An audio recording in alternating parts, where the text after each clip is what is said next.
फिरोज, आपके पास अब हम आएंगे। डेफिनेटली बहुत ही शानदार हमने साल 2023 देखा म्यूचुअल फंड इंडस्ट्री के लिए, और एक भरोसा जगाता है जब एक रिटेल निवेशक पैसे लगाता है बाजार में, तो एक अलग ही एक जोश दिखता है कि हाँ, एक भरोसा है कायम। क्या हम इससे एक मैसेज ले सकते हैं जो हमने अभी फिलहाल आंकड़े देखे हैं, दैट जो हमने दिसंबर जिसे हमने एंड किया, बट ये जनवरी से दिसंबर तक का जो है बड़ा एक सफर रहा है, काफी शानदार रहा है। Yes Swati ji, of course ये बहुत शानदार रहा है। सफर बहुत अच्छा रहा है। और क्यों ना हो, भरोसा क्यों ना हो, इतने ट्रांसपेरेंट प्लेटफॉर्म पे इतनी छोटी अमाउंट से भी इंसान निवेश कर सकता है।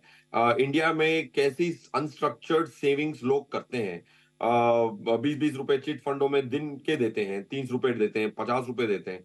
और चिट फंड्स में डालते हैं, अनस्ट्रक्चर्ड स्पेसेस में इन्वेस्ट करते हैं, कभी दोस्तों के पास इन्वेस्ट करते हैं, उनके छोटे छोटे बिजनेसों में इन्वेस्ट करते हैं।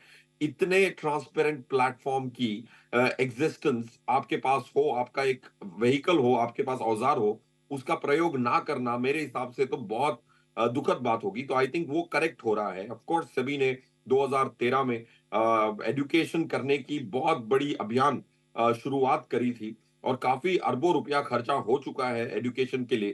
तो आई थिंक एम्फी ने भी बहुत अपना बखूबी वो किरदार निभाया, and SEBI and amphi together, कि इन्होंने टीयर 2, टीयर 3, टीयर 4 सिटीज में भी एक जागरूकता फैलाई, एक भरोसे का आश्वासन मिला।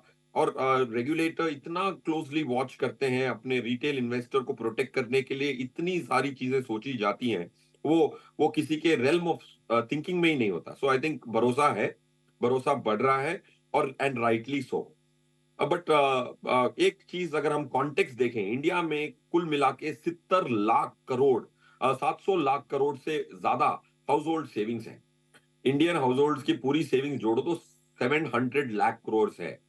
आज हम सिर्फ 50 लाख करोड़ म्यूचुअल फंड के माध्यम से बात कर रहे हैं। तो वो आप अगर परसेंटेज निकालें, तो 6-7% आता है। और इक्विटी म्यूचुअल फंड का परसेंटेज निकालें तो 4-5%, 3-4% आता है। तो इंडिया में रियलाइजेशन एंड म्यूचुअल फंड के माध्यम से जो इन्वेस्ट करना है, उसके अभी बहुत सारे पड़ाव बाकी हैं।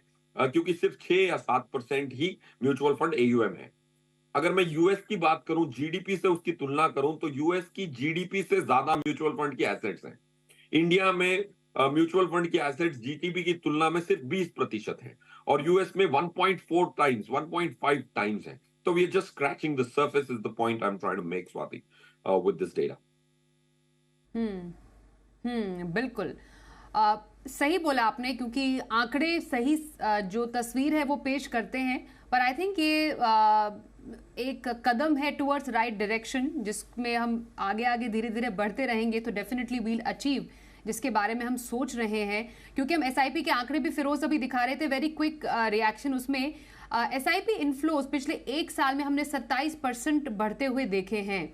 क्या एक्सपेक्ट करें अब? लेकिन मोस्ट इम्पॉर्टेंटली जो हमने अराउंड जो एसआईपी निवेश से पैसे आते देखे, अराउंड 40 लाख नई एसआईपी जो रजिस्टर हुई, टू बी प्रिसाइज, लगभग 20 लाख ऐसी एसआईपी थी जो एम्फी चेयर चीफ भी कह रहे थे, या तो वो बंद की गई, या तो मच्योर हुई होंगी, या तो रोकी गई होंगी। तो क्या समझे नंबर से?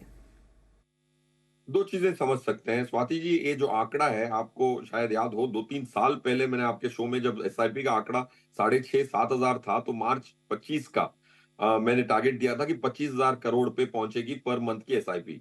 आई थिंक जिस रेट पे जा रहे हैं, 17,100 से हम सीधे 17,600 पहुंच गए हैं एक महीने में, नवंबर और दिसंबर के बीच में। तो ये 25,000 करोड़ की जो मंथली एसआईपी जो $3 बिलियन होती है, वो होती दिख रही है। और वो जो मार्च 25 का टारगेट दिया था, उससे पहले ही होने की गुंजाइश लग रही है। Point one. पॉइंट टू, इस बार के जो एसआईपी के आंकड़े बड़े यूनिक हैं। मार्केट ने 2 साल में कोई प्रदर्शन नहीं दिया था अक्टूबर तक। अक्टूबर 21 और अक्टूबर 23 में निफ्टी की लेवल ऑलमोस्ट इक्वल थी, ऊपर नीचे सब करने के बाद 2 साल तक निफ्टी 18,500-700 के इर्द गिर्द थी। 26 अक्टूबर इस साल भी 18,800 पे थी।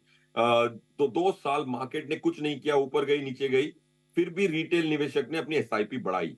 ये नहीं देखने को मिला था पास्ट में। रिटेल निवेशक की पार्टिसिपेशन तभी आती थी जब मार्केट बहुत अच्छी चल जाती थी। इस बार जब मार्केट नहीं भी चली, तब भी पैसे आए और पैसे आने की मात्रा भी बढ़ गई। अब तो जब निफ्टी पीक पे है, तो ये तो 2 महीने का कमाल है, नवंबर और दिसंबर का। उसके पहले की अगर आप 2 साल भी देखें, तो मार्केट ने कुछ किया नहीं था, और ये मेरे को बहुत बड़ा होप देता है और बहुत बड़ा पैराडाइम शिफ्ट है इंडियन इन्वेस्टर के माइंडसेट में, कि पास्ट परफॉर्मेंस के आधार पे इन्वेस्ट नहीं करना, लालच के आधार पे नहीं इन्वेस्ट करना, एजुकेशन के आधार पे, जिसका पूरा श्रेय सेबी और एम्फी को जरूर जाता है। बट एक दुख की बात, या एक इंडस्ट्री को एक काम करने की बात जरूर है।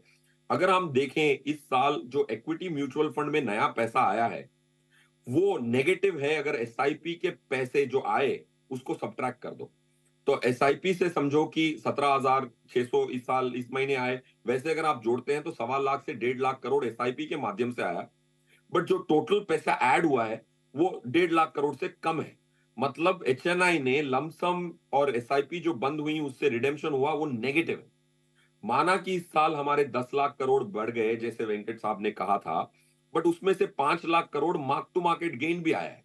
5.5 लाख करोड़ का तो mark to market gain equity में आया है।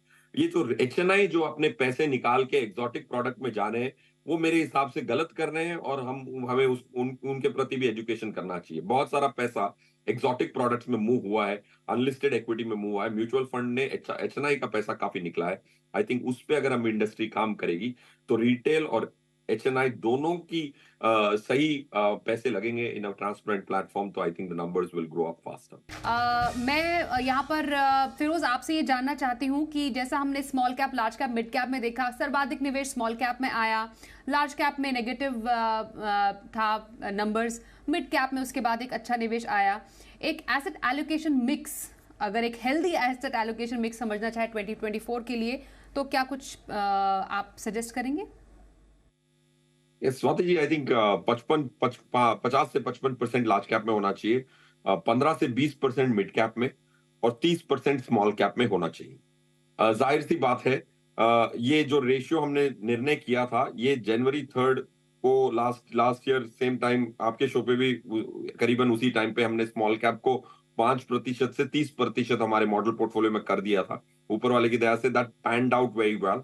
स्मॉल कैप ने बहुत अच्छी प्रदर्शन दी है, निफ्टी को हैंड्स डाउन बीट किया है निफ्टी स्मॉल कैप 250 ने। बट आज का ये जो रेशियो है, जो मैं कह रहा हूं, वो शायद 3-4 महीने में बदलना भी पड़े, क्योंकि स्मॉल कैप में जो पैसे आ रहे हैं वो कंटिन्यू हो रहे हैं। जब तक की लिक्विडिटी आ रही है, बहुत डोमेस्टिक एंड एफआईआई ने भी बहुत पैसा स्मॉल कैप में डाला है और डाल भी रहे हैं। अगर आप स्मॉल कैप की ओनरशिप स्मॉल एफआईआई की देखेंगे, तो उसमें काफी तब्दीली आई है। सो अभी भी स्मॉल कैप में मेरे हिसाब से और थोड़ा जूस है। अगर आप एग्जिस्टिंग स्मॉल कैप इन्वेस्टर हैं, तो अगले 3-4 महीने तक आप होल्ड करें। स्मॉल कैप की ऑफकोर्स वैल्यूएशन बड़ी है, बट काफी सारे स्टॉक स्मॉल कैप में आज भी चीप भी हैं, बहुत महंगे भी हैं। थोड़े स्टॉक 100 पीस के ऊपर भी हैं, थोड़े स्टॉक 10 पी पे भी मिल रहे हैं। तो फंड मैनेजर अपना काम कर रहा होगा अपनी पैसे को प्रोटेक्ट करने के लिए, आपके पैसे प्रोटेक्ट करने के लिए। So small cap, don't quit as yet, that's the message, अगर आप ऑलरेडी इन्वेस्टर हैं। अगर आप अभी से निवेश शुरू कर रहे हैं, तो थोड़ी स्मॉल कैप की मात्रा आपको कम रखनी है। 15%, 20% से ज्यादा आप स्मॉल कैप नहीं रख सकते, क्योंकि जो रैली थी 1 साल की हो चुकी है और वो हमारे पीछे है। So I think 60% large cap, 20% mid cap, 15-20% small cap, ये रेशियो होगा inside the asset of equity across different segments of equity. Okay, ये तो हमने विद इन इक्विटी समझा। एक total asset allocation mix Firoz समझें, क्योंकि डेट के लिए 2023 उतना हम नहीं कह सकते अच्छा रहा। डेफिनेटली डेट की टैक्सेशन बदली, उसके बाद हमने एक उसका एक इफेक्ट भी देखा, और एक आउटफ्लो भी आता हुआ देखा इस कैटेगरी से। तो एसेट एलोकेशन मिक्स 2024 के लिए आप क्या सजेस्ट करेंगे? मेरे हिसाब से अगर अगर लॉन्ग टर्म पैसा है, तो 15 से 20% ज्यादा डेट नहीं होना चाहिए। अगर एक निवेशक अपनी आंखों को बंद करके इक्विटी में डाल के 5-7 साल होल्ड कर सकता है, अगर उनके पास वो एपेटाइट है कि ये ऐसी स्टॉर्म को वेदर कर सकते हैं, तो 15 से 20% ज्यादा की डेट की जरूरत नहीं। और आप जो भी दूसरे एसेट्स हैं, 10% गोल्ड रख सकते हैं, बाकी 60-70% आपको इक्विटी रखनी है। और इक्विटी के अंदर क्या मिक्स रखना है, उसका हमने चर्चा कर चुके हैं। So I would not suggest more than 20% debt 5 साल से ज्यादा के पैसे के लिए। That's point 1। पॉइंट टू, आज भी जो डेट के अंदर जो आपको खरीदना है वो कन्वेंशनल डेट खरीदने के बदले अगर आप आर्बिट्राज फंड खरीदेंगे तो अच्छा होगा। तो आर्बिट्राज फंड खरीदेंगे तो आपको टैक्स एफिशिएंसी भी मिलती है, क्योंकि डेट फंड की जो टैक्सेशन है वो थोड़ी इनएफिशिएंट हो चुकी है सेक्शन 50 ए के तहत, जो इस बजट में आया था। तो पॉइंट वन ये कह रहा हूँ कि डेट की मात्रा कम रखें लॉन्ग टर्म पैसे में और आर्बिट्राज फंड का प्रयोग करें। बट अगर हम लॉन्ग टर्म डेट अगले 3-4 महीने बाद आप लॉन्ग टर्म डेट भी खरीद सकते हैं, क्योंकि इस साल हमारी रिसर्च के हिसाब से विश्व भर दुनिया भर में 150 रेट कट सेंट्रल बैंक्स करने वाली हैं, सबका मिला मिलू के। तो अगर 150 रेट कट होने वाले हैं हर सेंट्रल बैंक का जोड़ के, तो इंटरेस्ट रेट सॉफ्टन होने का साल है। जैसे लास्ट ईयर और last to last half year interest rate बढ़ने का साल था, ये साल as a theme interest rates कम होंगी। बट अगले 3-4 महीने तक अगर आर्बिट्राज फंड लेके अगर कोई लॉन्ग टर्म लिक्विड पैसा ना हो, लॉन्ग टर्म पैसा ना हो, लिक्विड पैसा हो, तो आर्बिट्राज फंड में 4-5 महीने उसके बाद I think the rate reduction cycle will gain immense momentum. बिल्कुल। एंड वेरी क्रिस्पली विरोज, अब 2024 में इक्विटी निवेश के लिए कुछ फंड्स और डेट और या आर्बिट्राज में रिकमेंडेशन आपकी तरफ से। जी, स्वाति जी, देखिए एचडीएफसी फ्लेक्सी कैप हमारा फेवरेट फंड रहा है, हमारे मॉडल पोर्टफोलियो में भी कई कई अर्जों से है। आपको दूसरा वाला इन्वेस्को स्मॉल कैप, तीसरा Kotak emerging equities and lastly SBI Contra, ये 4 स्कीम जरूर कोई खरीद सकता है। एंड कोटक मल्टी कैप, ये पूरे पांचों अलग कैटेगरी के स्कीम्स हैं, ये 5 जरूर एक पोर्टफोलियो में सब हर कोई शामिल करें, 1-2 स्कीम ना खरीदें, क्योंकि 5 स्कीम में से 1-2 खराब निकलने की गुंजाइश हो तो भी अगली 3-4 स्कीम्स अच्छी करें, तो एक पोर्टफोलियो में एक अच्छा मिक्स हो। Anything specific in debt, Firoz? Yes, debt में अगर आप लोअर टैक्स ब्रैकेट में हैं या 10% की टैक्स ब्रैकेट में हैं तो डेट फंड्स आप खरीद सकते हैं, होल्ड टू मैच्योरिटी वाले, जिसको हम टारगेट मैच्योरिटी फंड्स भी कहते हैं। तो इन्वेस्को इंडिया निफ्टी जी सेक जुलाई 2027 इंडेक्स फंड रेगुलर या डायरेक्ट खरीद सकते हैं आप। निपॉन इंडिया निफ्टी जी सेक अक्टूबर 2028, ये डेट के साथ आते हैं, इसका मतलब उनकी एक मैच्योरिटी डेट होती है, उसके बॉन्ड को फंड मैनेजर सिर्फ उस बॉन्ड को होल्ड करता है, ज्यादा मैनेज नहीं करता है। ये 2 स्कीम्स आप टारगेट मैच्योरिटी फंड की जरूर खरीद सकते हैं। आर्बिट्राज में SBI arbitrage fund and Kotak arbitrage fund, ये 2 स्कीम्स खरीदेंगे तो पोस्ट टैक्स अगर आप हाई टैक्स ब्रैकेट में हैं तो ये 2 स्कीम आर्बिट्राज वाली खरीद सकते हैं, क्योंकि इसमें टैक्सेशन इक्विटी की लगती है और 15% की शॉर्ट टर्म कैपिटल गेन्स पे आप छूट जाते हैं, और long term 10% plus plus plus surcharge और सेस। ओके, तो हमने कुछ स्ट्रैटेजी समझी फिरोज से नए साल के लिए। बहुत धन्यवाद फिरोज, हमारे साथ इस चर्चा में शामिल होने के लिए।